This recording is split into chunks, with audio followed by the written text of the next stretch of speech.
കൂടിക്കോ, ഒരു പാട്ടാണ് പാടി നടന്നോളായിക്കോ.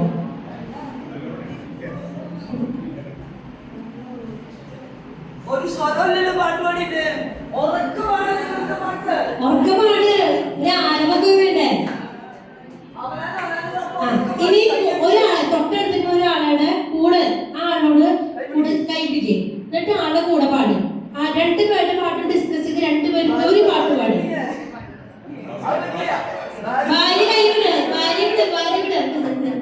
ഓക്കെ, ഇനി നിങ്ങൾ രണ്ടുപേരും കൂടി ഒരു പാട്ട് ഡിസ്കസ് ചെയ്ത് അത് ഉറക്കെ പാടി നടക്കും. രണ്ടുപേരും അതേ പാട്ട്. രണ്ടുപേരും കൂടി ഒരു പാട്ട് പ്ലാൻ ചെയ്യാം. ആ പാട്ട് ഉറക്കെ പാടി നടക്കാം. ഒരാളെ കൂട്ട്, ഒരാളുടെ കൂടെ കയറും. ഉറക്കെ പാടിക്കോ പാട്ട്.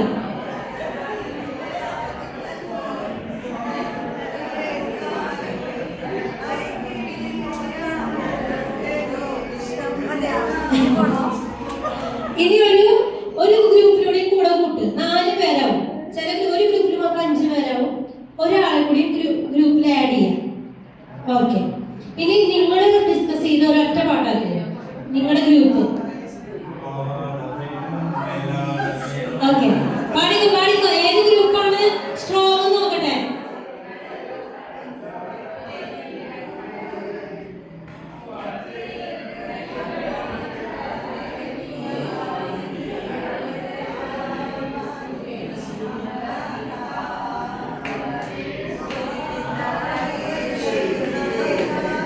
ഇനി ഓരോ ഗ്രൂപ്പായിട്ട് ഓരോരുത്തർ നിൽക്കുക. നിന്നവർ ഓരോ വട്ടായിട്ട് നിന്നോ. നിങ്ങളുടെ കൂടെ ഉണ്ടായ ഗ്രൂപ്പ് ഒരു വട്ടായിട്ട് നിൽക്കുക, ഒരു സർക്കിളിൽ നിൽക്കുക. നിങ്ങൾ 3 പേരായിരുന്നു. ഓക്കെ, അപ്പൊ ഇതാണ് നമ്മുടെ ഗ്രൂപ്പ്. ഈ ഗ്രൂപ്പിന് നമുക്കൊരു പേരിടണം. ഒരു പേരിട്ട ഗ്രൂപ്പിന് ഒരു പേരിടും. നമുക്ക് ഇഷ്ടമുള്ള പേരിടാം. ഫസ്റ്റ് ഗ്രൂപ്പ് ആവണം കൈയടിക്കാം. ഏത് ഗ്രൂപ്പ് ആക്റ്റീവ് നോട്ടെ. ഫസ്റ്റ് പേരിട്ട് കഴിഞ്ഞാൽ കൈയടിക്കാം.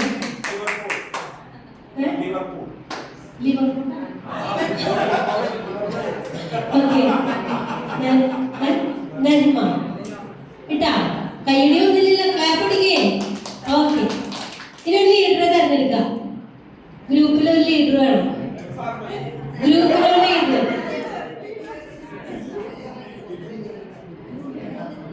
നമ്മുടെ ഗ്രൂപ്പിലോട് ഒരു പുതിയ ആള് വന്നിട്ടുണ്ട്.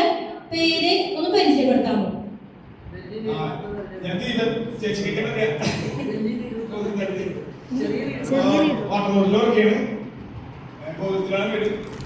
ഭാര്യ, 2 പിള്ളേര്, അമ്മ, ഭാര്യ ടീച്ചറാണ്, മക്കളെ 2 പഠിക്കും.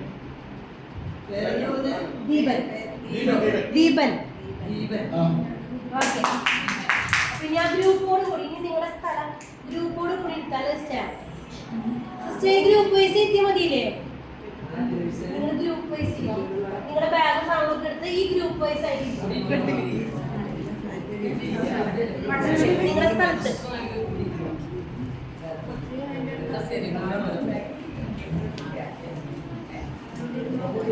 ബാഗും സാധനങ്ങൾ എടുത്ത് അവരാരെ ഗ്രൂപ്പ് മെമ്പേഴ്സ് തൊട്ടടുത്തുണ്ടായാൽ മതി. സർക്കിളിൽ പെടണ്ട. സിസ്റ്റർ പറയൂ, നീ സിസ്റ്റർ ലീഡ് ചെയ്യും. ഏകദേശം നിങ്ങൾ എല്ലാവരും പറഞ്ഞോളെ പോലെ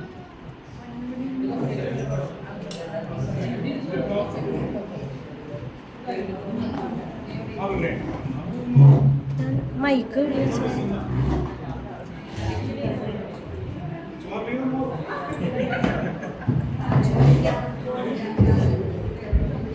ഏഞ്ചൽ ഗ്രൂപ്പാണ്. ഏഞ്ചൽ ഗ്രൂപ്പ് ലീഡർ ആരാ? Angel group lotus. നിങ്ങൾ 3 പേര്. അപ്പൊ അവിടെ കാണാൻ വേണ്ടിയിട്ടായിരിക്കും. ഓക്കെ, നിങ്ങളുടെ ഗ്രൂപ്പ് ലിവർപൂൾ. ഈ ഗ്രൂപ്പ് നന്മ. ഓക്കെ, അപ്പൊ ഇനി നമ്മുടെ ഈ ക്ലാസ് സെക്ഷൻ നയിക്കുന്നത് സിസ്റ്റർ റോസ് ജോസ് ആണ്. സിസ്റ്ററെ നമ്മുടെ ഗ്രൂപ്പിലോട്ട് ദയവായി സ്വാഗതം ആശംസിക്കുന്നു.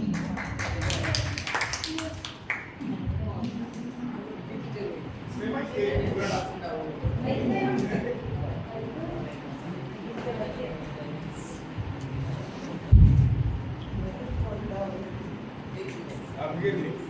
ചിക്കൻ ഒരു മണിയാകുമ്പോൾ ഇരിക്കാൻ പറ്റണം. നാളെ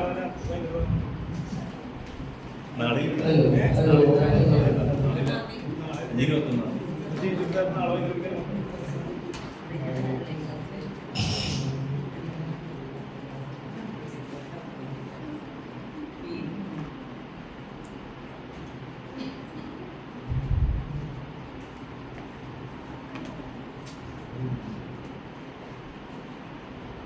So good morning.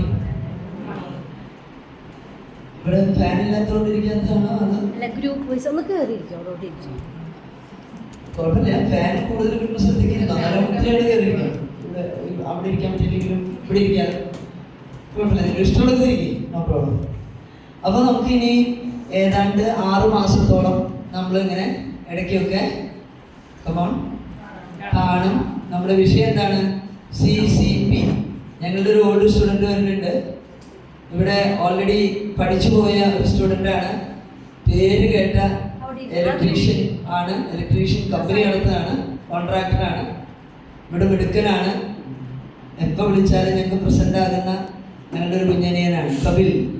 പേര് പഠിക്കാത്ത ആളാണെങ്കിൽ ഒരു പ്രാവശ്യം ഞങ്ങൾക്ക് PCC കോഴ്സ് കൂടിയതാണ്.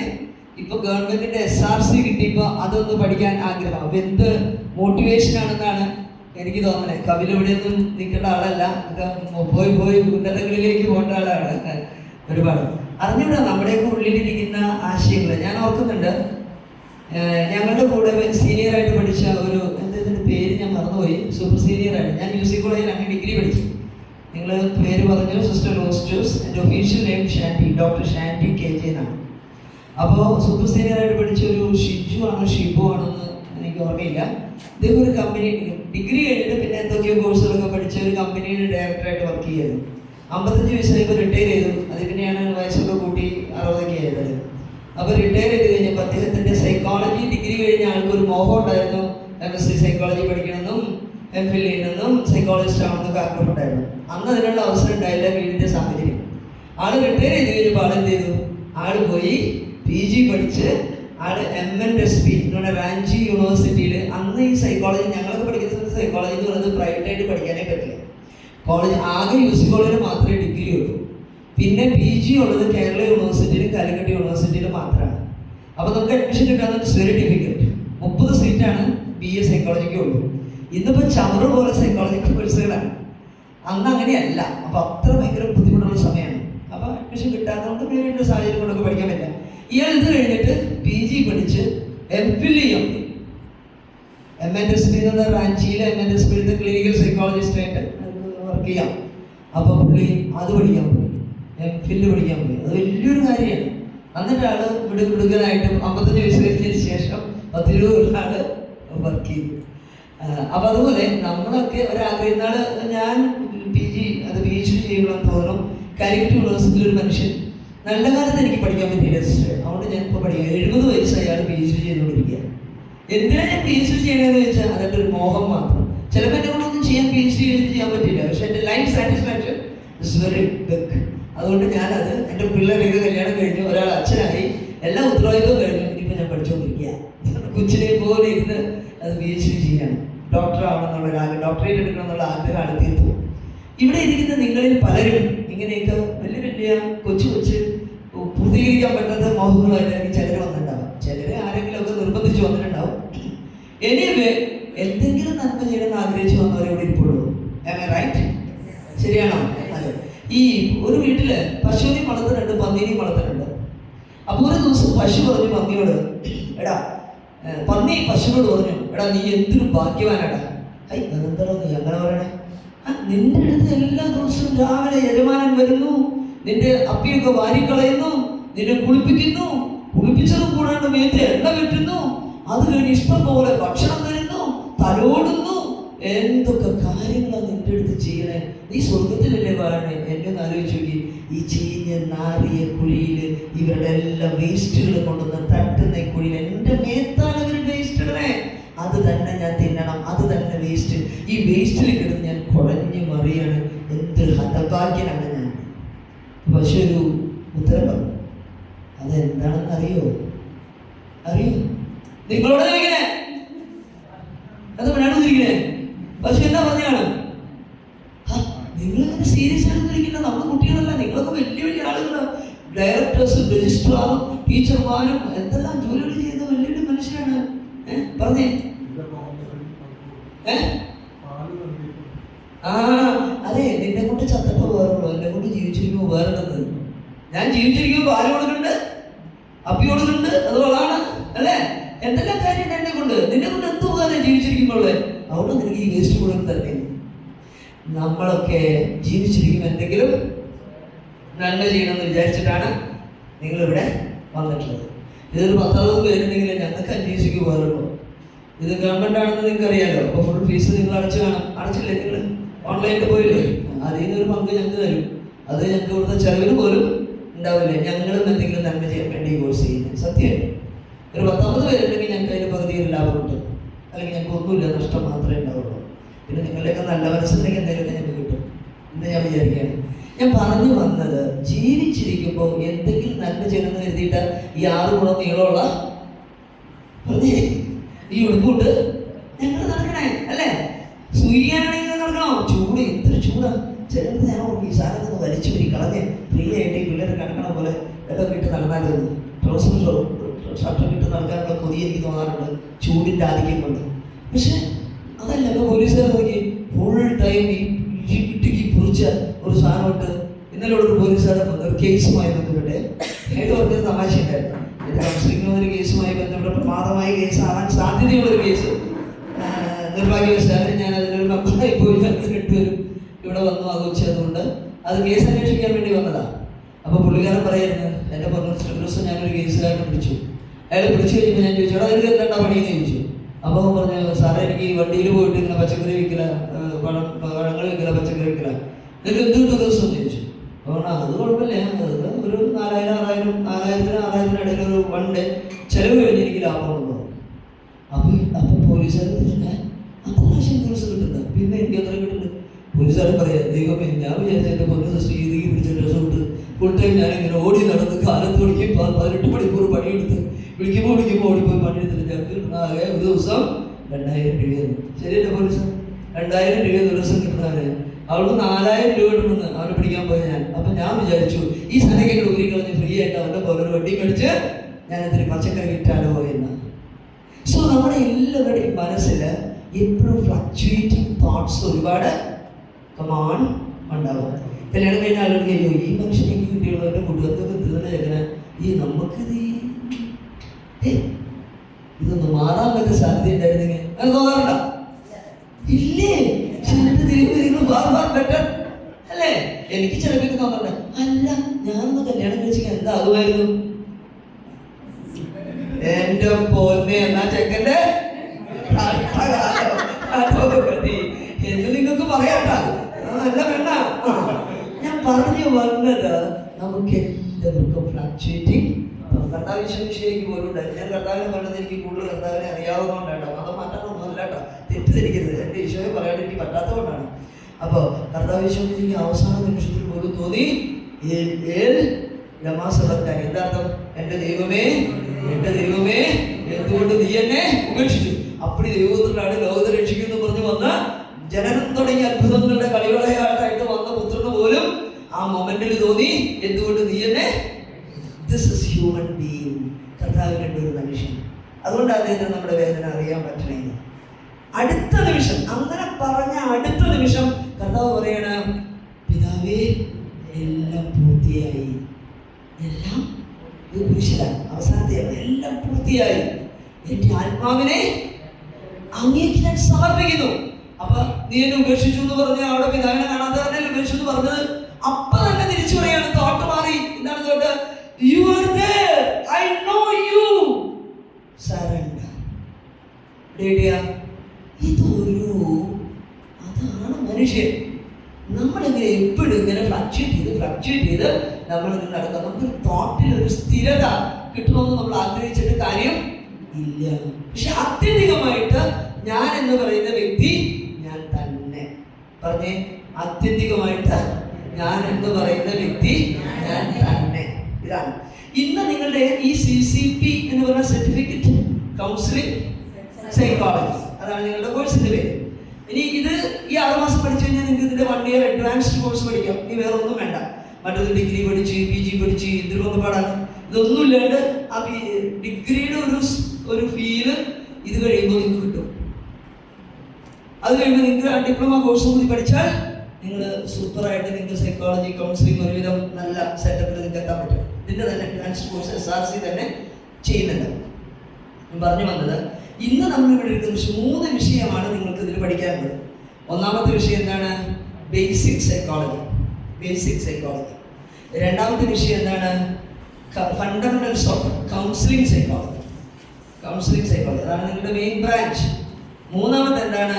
Developmental psychology. ബേസിക് സൈക്കോളജി എന്ന് പറഞ്ഞാൽ സൈക്കോളജിയുടെ ബാലപാഠങ്ങളെല്ലാം നിങ്ങൾ പഠിക്കും.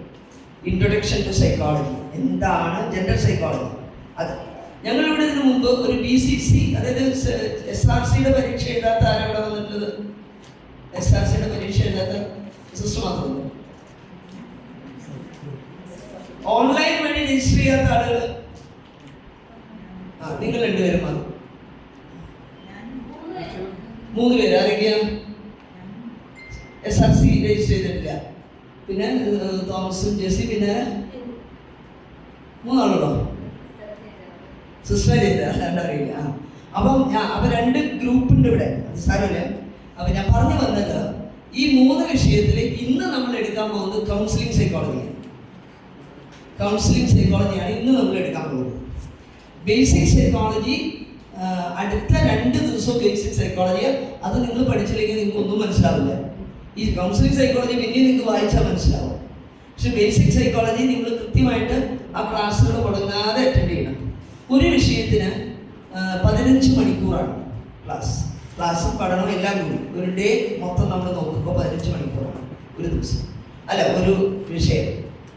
ഒരു 10 യൂണിറ്റ് 10 യൂണിറ്റുകൾ വീതമാണ് ഓരോ ടെക്സ്റ്റും ഉള്ളത്. നിങ്ങൾക്ക് ഒരു ടെക്സ്റ്റ് ബുക്ക് തന്നിട്ടുണ്ട്. അതിൻ്റെ കൗൺസിലിംഗ് സൈക്കോളജിയുടെ ടെക്സ്റ്റാണ് നമ്മൾ ഇന്ന് എഴുതിയത്. അപ്പോൾ ബുക്ക് മൊത്തം നമ്മൾ മൊത്തം ബുക്ക് 15 മണിക്കൂർ കൊണ്ട് തീർക്കണം ക്ലാസ്. അങ്ങനെയാണ് ഗവൺമെൻറ് ഓർഡർ. പക്ഷെ ബുക്കുള്ളതുകൊണ്ട് നിങ്ങൾക്ക് എളുപ്പമാണ്. അപ്പോൾ ഇന്നത്തെ നമ്മുടെ വിഷയം നിങ്ങൾക്ക് മനസ്സിലായി. എന്താണ് കൗൺസിലിംഗ് സൈക്കോളജി? നിങ്ങൾക്കറിയാം എന്താണ് കൗൺസിലിംഗ് സൈക്കോളജി? കൗൺസിലിംഗ് എന്ന് പറഞ്ഞാൽ എന്താണ്? അത് നോക്കണ്ട, നിങ്ങൾ പറഞ്ഞാൽ മതി. എന്താണ് കൗൺസിലിംഗ്? നിങ്ങൾക്ക് അറിയാവുന്നത് തോന്നുന്നു.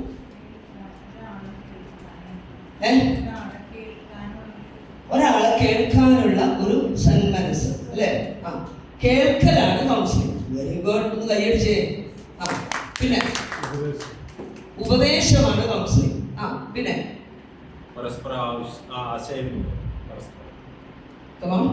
പരസ്പരം നമ്മുടെ മനസ്സിലുള്ളത് തുറന്നു പറയുന്ന ഒരു അവസരം. പരസ്പരം മനസ്സ് കംപ്ലീറ്റ് ഒഴിക്കാനുള്ള ഒരു അവസരം. പിന്നെ രണ്ടുപേര് തമ്മിലുള്ള ഇന്ററാക്ഷൻ, പരസ്പരമുള്ള ഇന്ററാക്ഷൻ. പിന്നെ വേറെ എന്തെങ്കിലും? വൈകാരിക തലവുമായിട്ടുള്ള സംവാദം. ഓക്കെ. പിന്നെ നിങ്ങൾ കൗൺസിലിംഗ് എന്താന്ന് പഠിച്ചു? കൗൺസിലിംഗ് എന്തല്ല എന്ന് പഠിക്കുമ്പോൾ കൗൺസിലിംഗ് എന്താണെന്ന് പഠിക്കാൻ എളുപ്പമുണ്ടാവും. കൗൺസിലിംഗ് എന്തല്ല? ഉപദേശമല്ല. എന്നാൽ ഉപദേശം മേ ബി അതിൻ്റെ ഉള്ളിൽ കൂടെ വന്നു എന്ന് വരാം. ഉപദേശം കൊടുക്കുന്നതിനെ കൗൺസിലിംഗ് എന്ന് പറയാൻ പറ്റും. ഇന്ത്യയിലെ ദൗർഭാഗ്യം എന്നുള്ളത്, ഇന്ത്യയിലൊരു വിചാരമുണ്ട് കൗൺസിലിംഗ് എന്ന് പറയുന്നത് മാതാപിതാക്കളും ടീച്ചർമാരൊക്കെ ചെയ്യുന്നതാണ്. ധ്യാനത്തിന് പോകുമ്പോൾ തരുന്നതാണ് കൗൺസിലിംഗ്. കണ്ണടച്ച് വെളിപാട് പറയുന്നതാണ് കൗൺസിലിംഗ്. ഉപദേശം കൊടുക്കലാണ് കൗൺസിലിംഗ്. പഠിപ്പിക്കലാണ് കൗൺസിലിംഗ്. ജ്യോതിഷം പറയലാണ് കൗൺസിലിംഗ്. ഇതൊന്നും കൗൺസിലിംഗ് അല്ല. അത് നിങ്ങൾ ആദ്യം മനസ്സിലാക്കി. തെറ്റിദ്ധരിക്കുകയാണ്.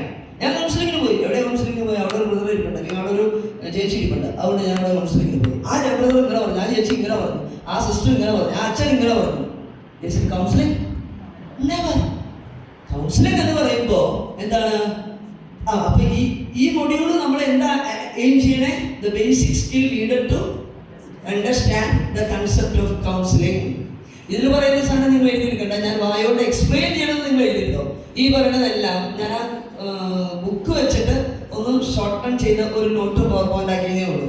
അതിൽ പ്രത്യേകിച്ച് ഗുണമൊന്നുമില്ല. അത് കംപ്ലീറ്റ് നിങ്ങളുടെ നോട്ട് ടെക്സ്റ്റ് ബുക്കിലുണ്ട്. ഇത് ഓരോന്നിനും ഞാൻ എക്സ്പ്ലെയിൻ ചെയ്ത് നിങ്ങൾക്ക് വേണമെങ്കിൽ പച്ച മലയാളത്തിൽ നിങ്ങൾ എഴുതിയെടുത്തോ.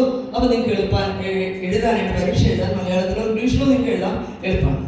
അപ്പോൾ എന്താണ് ഈ മൊഡ്യൂൾ, അതായത് കൗൺസിലിംഗ് സൈക്കോളജിയുടെ മൊഡ്യൂൾ എയിം ചെയ്യുന്നത് skill needed to understand the concept of counselling. അപ്പോൾ നമ്മൾ മനസ്സിലാക്കി കൗൺസിലിംഗ് എന്ന് പറയുന്നത് എന്തല്ല.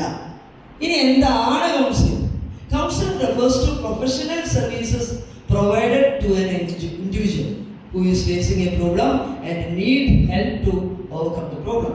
ഒരു വ്യക്തി എന്തെങ്കിലും ഒരു പ്രശ്നത്തിൽ പെട്ടു, ആ ആൾക്ക് ഒരു സഹായം ആവശ്യമുണ്ടെന്ന് അയാൾക്ക് തോന്നുകയാണെങ്കിൽ അയാൾ ഒരു സഹായത്തിന് അതിന് യോഗ്യതയുള്ള, അതിന് കപ്പാസിറ്റിയുള്ള, അതിന് അക്കാഡമിക് ബാക്ക്ഗ്രൗണ്ട് ഉള്ള ഒരാളെ സമീപിക്കുന്നതിനെയാണ് എന്തെന്ന് പറയണേ?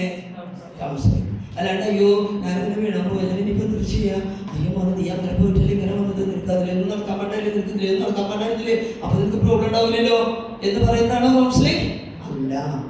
അപ്പോൾ ഇനിയോ the process of counselling helps an individual what find a solution to a problem and also help to in the overall development of an individual.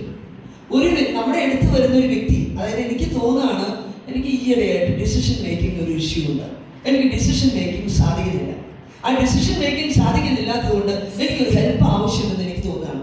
അപ്പം ഞാൻ അതിന് കപ്പാസിറ്റിയുള്ള അല്ലെങ്കിൽ അതിന് ബേസിക് അക്കാഡമിക് ബാക്ക്ഗ്രൗണ്ട് ഉള്ള ഒരാളുടെ അടുത്ത് ഞാൻ ചെന്നിട്ട് പറയാം. അല്ലെങ്കിൽ ഇപ്പോൾ ഒരു കൊച്ചു വന്നിട്ട് വേണം എനിക്ക് പഠിക്കാൻ പറ്റുന്നില്ല.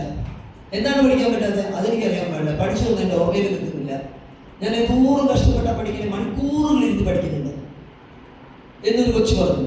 അപ്പോൾ ആ കൊച്ചിന് ഒന്നാമത് എന്താണ്, കൊച്ചിന് ആഗ്രഹം വേണം, എനിക്കിങ്ങനെ ഒരു പ്രശ്നമുള്ളത് കൊച്ചു തിരിച്ചറിയണം.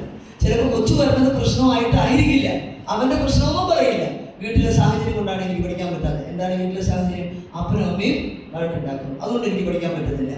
അപ്പോൾ അപ്പനും അമ്മയും വഴക്കുണ്ടാക്കിയാൽ നിനക്ക് അവിടെ വീട്ടിൽ അപ്പൻ്റെ അമ്മയുടെ മുമ്പിൽ ഇരുന്നാൽ പഠിക്കാൻ പറ്റുള്ളൂ, നിനക്ക് വേറെ ഉള്ള സ്ഥലമല്ലേ പഠിക്കാനായിട്ട് എന്ന് നമുക്കൊരു ചോദ്യം ഇട്ട് കൊടുത്താലോ? അത് ശരിയാണല്ലോ. അപ്പോൾ എന്താണ് പഠിക്കാൻ പറ്റാത്തത്? അതല്ല, ഞാനപ്പോൾ ഫോണിൽ കൂടുതൽ ചിലവഴിക്കുന്നുണ്ട്, അതുകൊണ്ട് എനിക്ക് കോൺസെൻട്രേഷൻ ഇല്ല, ഒരുപാട് ഞാൻ വായിക്കുന്നുണ്ട്, അതുകൊണ്ട് എനിക്ക് കിട്ടുന്നില്ല. ഇത് ചിലപ്പോൾ 1, 2, 3 സെഷൻ കൗൺസിലറിൻ്റെ അടുത്ത് ഇരുന്ന് കഴിയുമ്പോൾ ആ കുട്ടിക്ക് റിയലൈസ്ഡ് ആവുന്നുള്ളൂ, ഫോൺ അധികം ഉപയോഗിക്കുന്നതിലാണ് കോൺസെൻട്രേഷൻ കിട്ടാത്ത, അപ്പൻ്റെ അമ്മയുടെ വഴക്കല്ല എന്ന് മനസ്സിലാക്കുന്നത്. ഇതൊരു ക്ലാരിറ്റി കൊടുക്കലാണ്. ആ ആളുടെ പ്രശ്നത്തെ എന്താണെന്ന് അയാൾക്ക് പോലും ബോധ്യമില്ലാത്ത ഒരു കോംപ്ലിക്കേറ്റഡ് ആയിട്ടുള്ള കൺഫ്യൂസ്ഡ് ആയിട്ടുള്ള സ്റ്റേറ്റിൽ നിന്ന് ആ വ്യക്തിയെ ഒരു ക്ലിയർ കട്ട് വിഷനിലേക്ക്, തോട്ട് പ്രോസസ്സിലേക്ക് നയിക്കലാണ് എന്ത് കൗൺസിലിംഗ്. ഓക്കെ, അപ്പോൾ അതുവഴി ഈ വ്യക്തിയുടെ ഓവറോൾ ഡെവലപ്മെന്റ് നമ്മൾ സാധ്യമാക്കുക. ഒരു വ്യക്തിയുടെ ഓവറോൾ ഡെവലപ്മെന്റ് താൽക്കാലികമായിട്ട് അപ്പയുള്ള ഇഷ്യൂ മാറുകയല്ല, ഓവറോൾ ഡെവലപ്മെന്റ് നമ്മൾ നടക്കുകയാണ്. ഒന്നെടുക്കണം, ആ പയ്യത്തിന് ഇപ്പോൾ വഴി ചോദിച്ചിരിക്കുക. ഇനി definition of counselling. Counselling is an interactive learning process. നിങ്ങൾ നേരത്തെ പറഞ്ഞു, രണ്ടുപേര് തമ്മിലുള്ള ഇന്ററാക്ഷനാണ് കൗൺസിലിംഗ്. ഇതിൽ പഠിപ്പിക്കുക എന്ന് പറയുമ്പോൾ പഠിപ്പിക്കുന്ന ആൾ ടീച്ചറാണ് അല്ലേ? ഞാൻ നേരത്തെ പറഞ്ഞു കൗൺസിലിംഗ് പഠിപ്പിക്കലല്ല എന്ന് പറഞ്ഞു. കാരണം എന്താണ്? പഠിപ്പിക്കുന്ന ആള് ടീച്ചറാണ്, പഠനം ചോദിച്ചു വരുന്ന ആള് സ്റ്റുഡൻ്റ് ആണ്. അപ്പോൾ അവിടെ ടീച്ചർ സ്റ്റുഡൻ്റ് റിലേഷൻ ഇങ്ങനെ നിൽക്കുക. പക്ഷെ കൗൺസിലറിൻ്റെ അടുത്ത്, ഒരു സൈക്കോളജിസ്റ്റിൻ്റെ അടുത്ത് ചിലപ്പോൾ മുഖ്യമന്ത്രി ഒന്നും വരും. ഞാൻ ഓർക്കുന്നുണ്ട്, എൻ്റെ അടുത്ത് ബാംഗ്ലൂരുള്ള ഇതിൻ്റെ മലയാളിയായിരുന്നു ഒരു പേഴ്സണൽ സെക്രട്ടറി, പ്രൈം മിനിസ്റ്ററിൻ്റെ പേഴ്സണൽ സെക്രട്ടറി കൗൺസിലിംഗ് ആരും കാണാതെ അപ്പുറമൊക്കെ എക്സ്പോർട്ട് ചെയ്ത് ഒരിക്കലും DGP വന്നു. ഞാൻ ഓർക്കുന്നുണ്ട്, ഞങ്ങളെ DGP വന്നു, രഹസ്യത്തിൽ വന്നു കൗൺസിലിംഗ് കഴിഞ്ഞ് മകൻ്റെ പ്രശ്നം സംസാരിക്കാൻ വേണ്ടി വന്നിട്ട് പോയി. അപ്പം ഏറ്റവും വലിയ ആളുകൾ വരെ കൗൺസിലിംഗ് വരുന്നു. അവിടെ ചെറുപ്പ വലിപ്പമില്ല, അവിടെ ഈക്വലാണ്. കൗൺസിലിംഗിൽ കൗൺസിലറും ക്ലയൻറ്റും ഈക്വലാണ്. ഒരാൾ എന്തെങ്കിലും കുറവുണ്ടായിട്ട് വരുന്നതല്ല, ഈ കൗൺസിലറിന് കുറവ് ഇഷ്ടം പോലെ ഉണ്ടാകും. അപ്പം എൻ്റെ കുറവോ നിന്റെ കൂടുതലോ കൊണ്ടല്ല കൗൺസിലിങ്ങിന് വരുന്നത്, ഇയാൾ കുറച്ചുകൂടി ഈ ഏരിയയിൽ പക്വമായിട്ട് മാനേജ് ചെയ്യാൻ പറ്റുന്ന ഒരാളുടെ അടുത്ത് എൻ്റെ മനസ്സ് ഞാൻ തുറക്കുകയാണ്. അവിടെ ചിലപ്പോൾ എൻ്റെ ദുർനടപ്പ്, എൻ്റെ തെറ്റായ ആറ്റിറ്റ്യൂഡ്, എൻ്റെ തെറ്റായ പ്രശ്നങ്ങൾ എല്ലാം അവിടെ വിളിച്ചെടുത്ത് വരും. അപ്പോൾ എനിക്ക് ക്ലാരിഫൈ ചെയ്യും, ഇതാണ് ഇന്നതുകൊണ്ടാണ് എൻ്റെ ഭാര്യയോട് എനിക്ക് എടുക്കാൻ പറ്റാത്തത്, ഇന്നതുകൊണ്ടാണ് എനിക്ക് പഠിക്കാൻ പറ്റാത്തത്, ഇന്നതുകൊണ്ടാണ് ഡിസിഷൻ മേക്കിംഗ് എനിക്ക് ബുദ്ധിമുട്ട് വരുന്നത്. അങ്ങനെ മനസ്സിലാക്കാനുള്ള ഒരവസ്ഥ. ഇതിൽ എന്തൊക്കെ കാര്യങ്ങളാണ് നമ്മൾ അഡ്രസ്സിങ് ആൻഡ് റിസോൾവിങ്. കൗൺസിലിങ്ങിന് വരുന്നത് ചിലപ്പോൾ ഒരു സ്പെസിഫിക് ഇഷ്യൂ ആയിട്ടായിരിക്കാം, ചിലപ്പോൾ ഈ പറഞ്ഞ പോലെ പരീക്ഷയ്ക്ക് തോറ്റു, അല്ലെങ്കിൽ ചിലപ്പോൾ എന്താണ് ഭാര്യ ഭർത്താവ് തൊട്ട് ഇന്നലെ വഴക്കിട്ട് 2 ദിവസം ഞങ്ങൾ മുന്നില്ല, ചിലപ്പോൾ അതാവും കണ്ടത്. അല്ലെങ്കിൽ എന്താണ് എൻ്റെ മകൻ ഭയങ്കര വഴക്കാളിയാണ്, ഞാൻ പറഞ്ഞത് അനുസരിക്കുന്നില്ല, അല്ലെങ്കിൽ എനിക്ക് ഫിനാൻഷ്യൽ കടബാധ്യത വന്നു, ബിസിനസ്സിൽ എനിക്ക് കോൺസെൻട്രേറ്റ് ചെയ്യാൻ പറ്റും. ഒരു സ്പെസിഫിക് ഇഷ്യൂ ആയിട്ടാണ് കൗൺസിലിംഗിൽ ഭൂരിഭാഗം ആളുകൾ വരിക. അല്ലെങ്കിൽ ഒരു ജനറൽ വെൽബീയിങ്, ഞാൻ എപ്പോഴും ഡിപ്രസ്ഡ് മൂടാണ്, കാരണം എന്താണെന്ന് അറിയുന്നില്ല. ഇങ്ങനെ അപ്പൊ ആ ഒരു സ്പെസിഫിക് പ്രോബ്ലത്തെ അഡ്രസ് ചെയ്യാനും അത് റിസോൾവ് ചെയ്യാനും പറ്റും. ഇനിയോ മേക്കിംഗ് ഡിസിഷൻസ്. ചില കാര്യം 2 ജോലി വന്നു, അതിൽ ഈ ജോലിയാണ് എനിക്ക് ഇഷ്ടം, പക്ഷെ മറ്റതാണ് കൂടുതൽ ശമ്പളം, ഞാൻ ഏത് എടുക്കണം അതെനിക്ക് മനസ്സിലാകുന്നില്ല. ചിലപ്പോൾ തോന്നിഎനിക്ക് അതാണ്, ചിലപ്പോൾ തോന്നിഎനിക്ക് ഇതാണ്. നെക്സ്റ്റ് കോപ്പിംഗ് വിത്ത് ക്രൈസിസ്. എന്തെങ്കിലും ക്രൈസിസ് നമ്മുടെ ലൈഫിലുണ്ടെങ്കിൽ അതിനെ സോൾവ്, ചിലപ്പോൾ ഒരു പ്രണയ നൈരാശ്യമായിരിക്കാം, അങ്ങനെ എന്തെങ്കിലും പ്രോബ്ലം, അല്ലെങ്കിൽ ഒരാൾക്കൊടുക്കൽ എന്തെങ്കിലും ബെറ്റർ ആയിരിക്കും. ഇംപ്രൂവിങ് റിലേഷൻഷിപ്സ്, ചിലപ്പം ഭാര്യ ഭർത്തൃ ബന്ധം, അല്ലെങ്കിൽ സഹോദര ബന്ധം, ഫ്രണ്ട്ഷിപ്പ് ബന്ധങ്ങളൊക്കെ ബന്ധങ്ങൾ വികലമായിട്ട് വരുന്നതായിരിക്കാം. Then developing personal awareness. എനിക്ക് പോലും എന്നെ കുറിച്ച് ഞാൻ അവെയർ അല്ല, ചിലപ്പോൾ അതിനായിരിക്കും വരുന്നത്. ഇതിൽ ഏത് കാര്യത്തിൽ വന്നാലും ഇതൊക്കെ കൗൺസിലിംഗിൽ പെട്ടതാണ്. അപ്പോൾ counselling is A what interactive learning process that addressed with or concerned with like addressing and resolving specific problem, making decisions, coping with the crisis, improving relationships and developing. അപ്പോൾ ചുരുക്കി പറഞ്ഞാൽ it involves working with feelings, thoughts, perceptions and conflicts. എന്തൊക്കെയാണ് കാര്യങ്ങൾ? Feelings, thoughts, perceptions and conflicts. Perception എന്ന് പറഞ്ഞാൽ അർത്ഥം കാഴ്ചപ്പാട്, അതായത് മീനിങ് ഫുൾ ഒബ്സർവേഷൻ. പെർസെപ്ഷൻ എന്ന് പറഞ്ഞാൽ മീനിങ് ഫുൾ ഒബ്സർവേഷൻ, കാഴ്ചപ്പാട്, അതിനെക്കുറിച്ചുള്ള എൻ്റെ കാഴ്ചപ്പാട്. റേഡിയോ കോൺഫ്ലിക്ട്സ് എന്ന സംഘർഷം. ഇപ്പൊ മലയാളത്തിൽ എഴുതുന്നവർക്കാണ് അങ്ങനെ ഞാൻ പറയുന്നത്. കോൺഫ്ലിക്റ്റ് എന്ന് പറഞ്ഞാൽ സംഘർഷം. എൻ്റെ ജീവിതത്തിലെ ചില സംഘർഷങ്ങളെ ഒഴിവാക്കാൻ വേണ്ടി ഞാൻ ചെല്ലുന്ന, ഒരു സഹായം അന്വേഷിച്ച് ചെല്ലുന്ന, അതിന് വേണ്ട യോഗ്യതയുള്ള, അക്കാഡമിക് യോഗ്യതയുള്ള വ്യക്തിയുടെ അടുത്ത് ഞാൻ ചെല്ലുന്ന ഒരു സംഭവം, ഒരു ഇൻ്ററാക്ഷൻ, ഒരു സംവാദം, അല്ലെങ്കിൽ ഒരു റിലേഷൻഷിപ്പ്, അതാണ് കൗൺസിലിംഗ്. ഇനി അടുത്തത്, the overall aim is to provide counsellees. Counsellee എന്ന് പറയുന്നത് ആരെയാണ്? കൗൺസിലിംഗിന് വരുന്ന ആള്. കൗൺസിലർ എന്ന് പറയുന്നത് ആരാണ്? കൗൺസിലിംഗ് കൊടുക്കുന്ന. അപ്പൊ counsellors with opportunities to work in positive ways so as to live with a sense of wellbeing as individuals and as members of large society. അതായത് ഒരു വ്യക്തിയുടെ പോസിറ്റീവ് വേസിനെ, ജനറൽ ആയിട്ടുള്ള വെൽബീയിങ്, ആ വ്യക്തിയുടെ ജനറൽ ആയിട്ടുള്ള ആരോഗ്യം, മാനസികാരോഗ്യം വീണ്ടെടുത്ത് ലാർജർ സൊസൈറ്റിയിലേക്ക് ഈ വ്യക്തിയെ ഇൻവോൾവ് ചെയ്യുക, അല്ലെങ്കിൽ ഇൻട്രൊഡ്യൂസ് ചെയ്യുക, അല്ലെങ്കിൽ അതിനെ ഇൻകോർപ്പറേറ്റ് ചെയ്യുക. അതാണ് കൗൺസിലിംഗിന്റെ ലക്ഷ്യം. അതായത് എന്തെങ്കിലും ഇങ്ങനെ ചെറുതോ വലുതുമായ പ്രശ്നത്തിൽ ഇടപെട്ട് മനസ്സ് വിഷമിച്ച, പ്രയാസപ്പെട്ട വ്യക്തിയെ ലാർജർ സൊസൈറ്റിയിലേക്ക് വീണ്ടും നമ്മൾ തുറന്നു കൊടുക്കുക, അവരുടെ പ്രശ്നങ്ങളെ സോൾവ് ചെയ്ത്. നിന്റെ ഭർത്താവ്, ഇപ്പൊ ഒരു ഭർത്താവ് നിരന്തരം കള്ളുകൂടിയാണ്, ഒരിക്കലും ഭാര്യനെ അംഗീകരിക്കുന്നില്ല, സംസാരിക്കുന്നില്ല, ജസ്റ്റ് അവോയ്ഡ് ചെയ്യാണ് കംപ്ലീറ്റ്. ഈ വ്യക്തി ടോട്ടലി അപ്സെറ്റ് ആയിട്ട് കൗൺസിലിംഗിൽ വരികയാണ്. ജസ്റ്റ് ഞാൻ ഇനി ജീവിച്ചിരിക്കുന്നതിനാണ്, എനിക്കൊരു പേരിന് ഭർത്താവ് ഉണ്ടോന്ന് വെച്ചാൽ ഭർത്താവുണ്ട്, പക്ഷെ ലോകർക്ക് ആർക്കും അറിയില്ല. ഞങ്ങളുടെ ഉള്ളിലുള്ള പ്രശ്നങ്ങൾ ഇതാണ്. പക്ഷെ ഹൗ ക്യാൻ ഐ, ഞങ്ങൾ എങ്ങനെ മുന്നോട്ട് പോകും, മനുഷ്യന്റെ മുമ്പിൽ എങ്ങനെ ഞാൻ തലവെത്തി പിടിച്ച് നടക്കും? എനിക്ക് പറ്റുന്ന ഓരോ ദിവസം ചെല്ലുന്നതോറും എൻ്റെ സെൽഫ് എസ്റ്റീം ലോ ആയി പോവുക. അതുകൊണ്ട് എനിക്ക് ജീവിക്കണമെന്നില്ല. ആ ഒരു അവസ്ഥയിൽ നിൽക്കുന്ന ആള് ഭർത്താവ് കണ്ടുപിടിക്കിട്ട് എന്ത് കുന്തെങ്കിലും കണ്ടു, ഈ ലൈഫിൽ നിന്റെ ലൈഫിനെ നീ എന്ത് ചെയ്യും? അങ്ങനെ എന്ത് ചെയ്യുമ്പോൾ നിന്റെ സെൽഫ് എസ്റ്റീം അങ്ങ് വർദ്ധിക്കും. അങ്ങനെ വർദ്ധിക്കുമ്പോൾ നിന്റെ ഭർത്താവിന് നിന്നെ അട്രാക്ട് ചെയ്യും. അല്ലാതെ നീ ഇങ്ങനെ വിഷമിച്ച് അയാളുടെ കാര്യങ്ങൾ അടിച്ചു പൊളിച്ച് ജീവിക്കില്ലേ? നീയും അടിച്ചു പൊളിച്ച് ജീവിക്കണമെന്ന് ഞാൻ പറഞ്ഞു ഒരു പെണ്ണിനോട്. അപ്പൊ ആ പെണ്ണ് അങ്ങനെ പറ്റുമോ സിസ്റ്റർ? വൈ നോട്ട് എന്ന് ഞാൻ ചോദിച്ചു. അല്ല സിസ്റ്റർ, അങ്ങനെ ഞാൻ എന്താ ചെയ്യണ്ടേ? അവൾക്ക് അങ്ങനെ ഉൾക്കാഴ്ച വരിക, എന്താ ചെയ്യണ്ടേ സിസ്റ്റർ? ഞാൻ പണ്ട് വന്നിട്ട് ഇല്ലായിരുന്നു സിസ്റ്റർ, ഇപ്പൊ ഞാൻ തയ്ക്കുന്നില്ല. കാരണം തയ്ക്കുമ്പോൾ എൻ്റെ കൾച്ചർ പ്രശ്നമൊക്കെ, വീട്ടിലെ പ്രശ്നങ്ങളൊക്കെ അവരറിയില്ലേ? ഓരോ തയ്ക്കാൻ പറഞ്ഞ ആളുകൾ വരുമ്പോൾ ആരെങ്കിലും അറിയിച്ചിട്ട് നീ അതൊക്കെ അഡ്രസ് ചെയ്യണേ, അടിച്ചു കൊണ്ട് നീ സ്റ്റിച്ചിങ് യൂണിറ്റ് ഓർഡർ ചെയ്തത്. എനിക്ക് പറ്റുമോ sister? Why not, you can. എന്താ 10 വർഷം വന്നപ്പോൾ പെണ്ണ് വിചാരിച്ചു എനിക്കൊക്കെ പറ്റും വിചാരിച്ചു. ടൈലറിങ് എനിക്ക് പഠിക്കാൻ പോയി, എംബ്രോയിഡറി പഠിച്ചു, നട്ടിപൂടി സ്റ്റിച്ചിങ് യൂണിറ്റ് ഓടിക്കാൻ പെണ്ണ് നടിമുടി ഭർത്താവ് മൈൻഡ് ചെയ്യണമില്ലല്ലോ. ഇവിടെ ഭർത്താവ് വന്ന് പോകുന്നു, കാര്യങ്ങൾ ചെയ്യുമ്പോൾ ഭർത്താവ് ഉള്ള വിധാനം എടുക്കുന്നത്. പണ്ട് അങ്ങനെയല്ലായിരുന്നു. കാരണം അവരുടെ സെൽഫ് എസ്റ്റീം അങ്ങനെ ഡെവലപ്പ് ചെയ്തപ്പോൾ ഭർത്താവിന് മനസ്സിലായി ഇനി ഇതിന് മര്യാദയ്ക്ക് നിന്നില്ലെങ്കിൽ പെണ്ണ് നമ്മുടെ കയ്യിൽ നിന്ന് വിട്ടു പോകുന്ന ഇഷ്ടംപോലെ കാശുണ്ടാക്കി. അത് 5-8 കൊല്ലം അടങ്ങി ഒതുങ്ങി ഭരിച്ച് മുക്കിൽ ചുരുട്ടി കൂട്ടിയിട്ടിരുന്ന പെണ്ണ് ഇന്ന് ഉഷാറായി. എന്ന് മനസ്സിലായി കാണും. മനസ്സിലായോ? അതിനെല്ലാം മരുന്ന് കൊടുക്കുകയാണോ ചെയ്തേ? അല്ല. കിട്ടിയോ? ഓക്കെ. ഇനി the 3 main objectives or activities that make up counseling include the following. എന്തൊക്കെയാണ്? Number 1 is informing. Informing എന്ന് പറഞ്ഞാൽ it is an activity wherein the counselor gives information. അതായത് ക്ലയന്റിന്റെ ഇന്നത്തെ ഇഷ്യൂസിനെ കുറിച്ച് സംബന്ധിച്ച ചില ഇൻഫർമേഷൻസ് നമ്മൾ കൊടുക്കുക. ഇന്ന കാര്യങ്ങൾ നമുക്ക് ഇന്ന ഇൻഫർമേഷൻ ആ വ്യക്തിക്ക് നമ്മൾ കൊടുക്കുന്നു. അതായത് ക്ലയന്റ് ഇപ്പം കടന്നു പോകുന്ന ആ കാര്യത്തെ കുറിച്ചുള്ള ഒരു ജനറൽ ഇൻഫർമേഷൻ, ഒരു വിവരം നമ്മൾ വ്യക്തിക്ക് കൊടുക്കുന്നു, ക്ലയന്റിന് കൊടുക്കുന്നു. വിവരം, ആ സംഭവത്തെക്കുറിച്ച്, ആ പ്രശ്നത്തെക്കുറിച്ചുള്ള വിവരങ്ങൾ ഈ വ്യക്തിക്ക് നമ്മൾ അവൈലബിൾ ആക്കി കൊടുക്കുന്നു. ഇനി അടുത്തത് എന്താണ്? Advising. Advising entails the counselor suggesting the right course of action that must be taken to solve the problem. അപ്പോൾ ഈ പ്രോബ്ലത്തിന് നമുക്ക് ചെയ്യാവുന്ന റിയൽ ആയിട്ടുള്ള കാര്യങ്ങൾ എന്തൊക്കെ? അതിനൊരു ഈ പെണ്ണ് ഒന്ന് പറഞ്ഞു, അവൾ ആകെ പ്രശ്നം പിടിച്ചാൽ വന്നേ. അപ്പോൾ അവളോട് പറഞ്ഞിട്ട് നിനക്ക് എന്തൊക്കെ കഴിവുകളുണ്ട്, നീ എന്താ ചെയ്തിരുന്നേ? അപ്പോൾ അവളോട് നന്നായിട്ട് തയ്ക്കും സിസ്റ്റർ, ഞാൻ കല്യാണം കഴിഞ്ഞ മുമ്പ് അടിപൊളി ടൈലറിംഗ് യൂണിറ്റിൽ വർക്ക് ചെയ്തിരുന്ന ആളാണ്. അന്ന് എൻ്റെ സ്വപ്നമായിരുന്നു ടൈലറിംഗ് യൂണിറ്റ് തുടങ്ങണം. അപ്പോൾ കൗൺസിലറിന് എന്ത് മനസ്സിലായി? ഇവർക്ക് തയ്ക്കാനുള്ള കഴിവുണ്ടെന്ന് മനസ്സിലായി. അപ്പോൾ നമ്മൾ തോന്നുന്നു നിങ്ങൾക്ക് അത് വീട്ടിൽ തുടങ്ങിക്കൂടോ?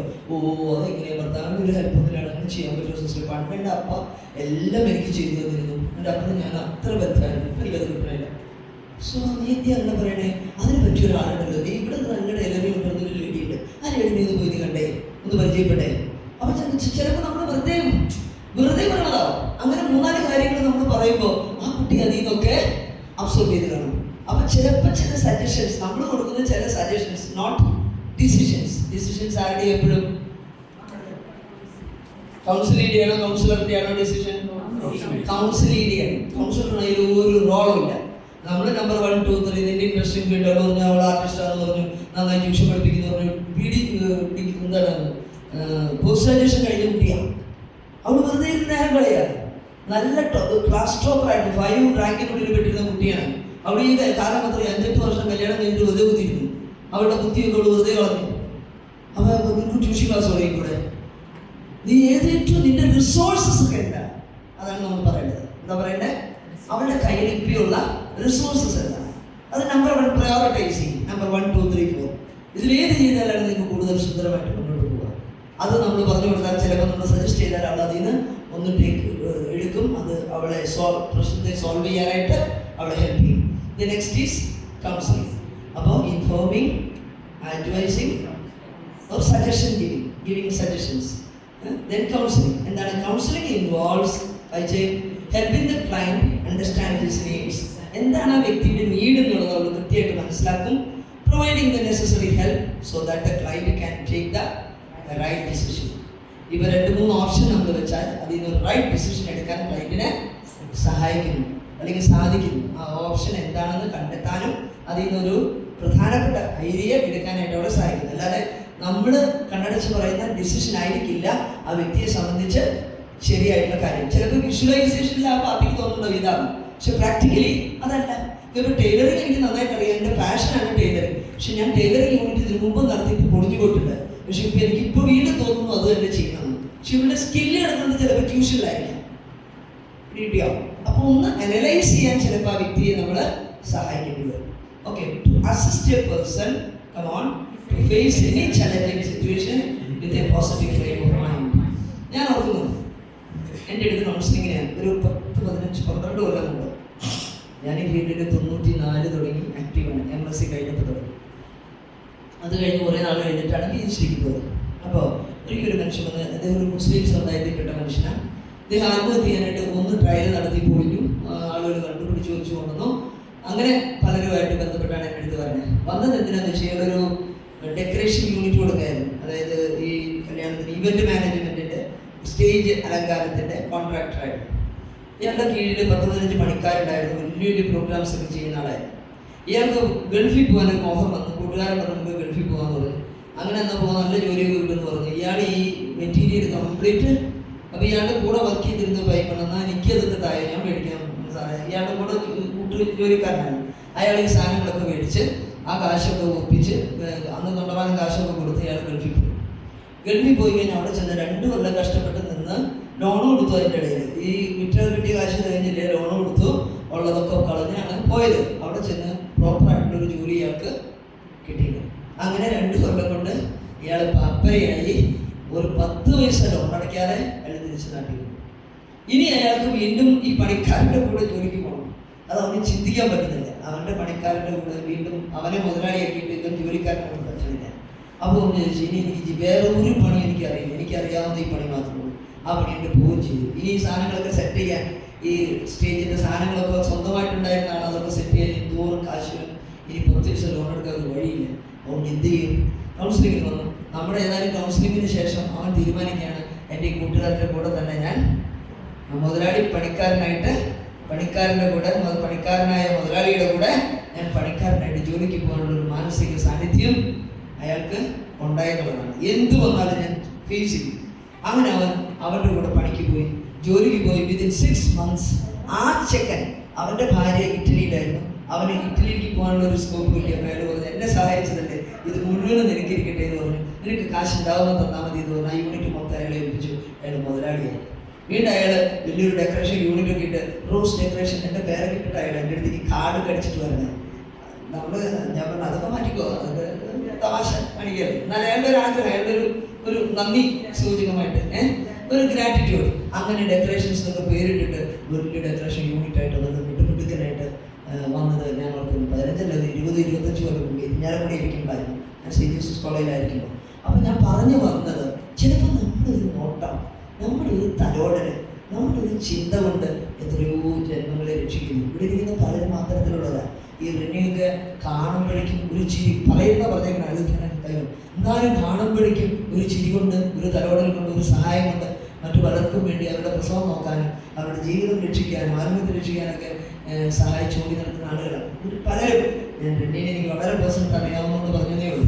അപ്പോൾ നമ്മുടെയൊക്കെ ജീവിതം ചിലപ്പോൾ നിസ്സാരമാണെന്ന് തോന്നിയാലും നമ്മുടെ ഓരോ മൊമെൻ്ററി ടച്ചും മറ്റുള്ളവരെ ഒരുപാട് സഹായിക്കുന്നതാണ്. ഓക്കെ, ഇനി പ്രധാനപ്പെട്ട ഏരിയാസ് ഓഫ് കൗൺസിലിംഗ് എന്തൊക്കെയാണ്? ഏരിയ കൗൺസിലിങ്ങിന് ആവശ്യമുള്ള ഏരിയ. എഡ്യൂക്കേഷനിൽ കൗൺസിലിങ്ങിന് എന്തെങ്കിലും റോളുണ്ടാവും? തീർച്ചയായിട്ടുണ്ട് അല്ലേ? എഡ്യൂക്കേഷൻ കുട്ടികൾക്കാണെങ്കിലും ടീച്ചേഴ്സ് ആണെങ്കിലും പാരൻസ് ആണെങ്കിലും ഏരിയ വളരെ നീഡഡ് ആണ് ഇന്നത്തെ കാലത്ത്. പ്രത്യേകിച്ച് മാരേജോ, മാരേജ് തീർച്ചയായിട്ടുണ്ട്. മാരിറ്റൽ കൗൺസിലിംഗ് നിങ്ങൾക്കറിയാം, ഏറ്റവും അധികം ആത്മഹത്യകളും കൊലപാതകങ്ങളും നടക്കുന്നത് ഫാമിലി റിലേഷൻഷിപ്സിലാണ്. അതാണ് നമ്മൾ ഏറ്റവും അധികം വിഷമിപ്പിക്കേണ്ടത്.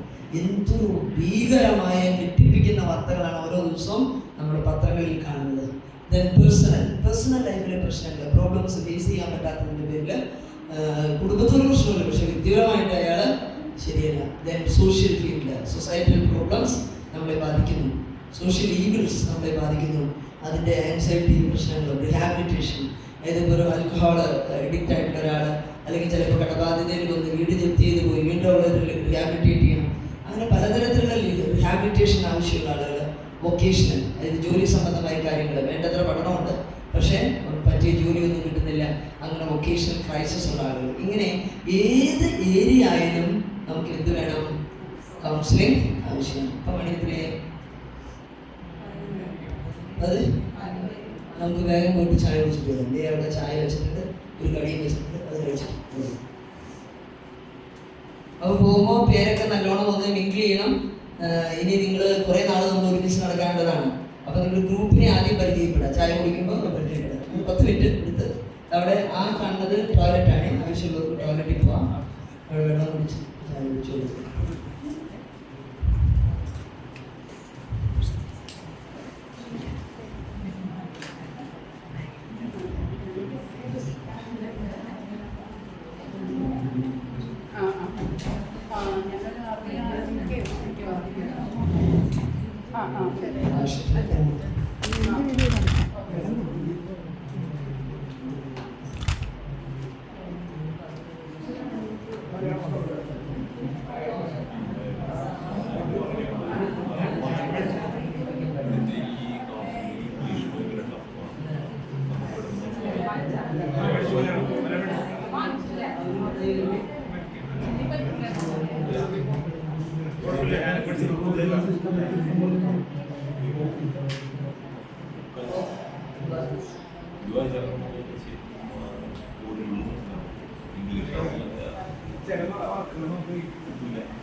ആര്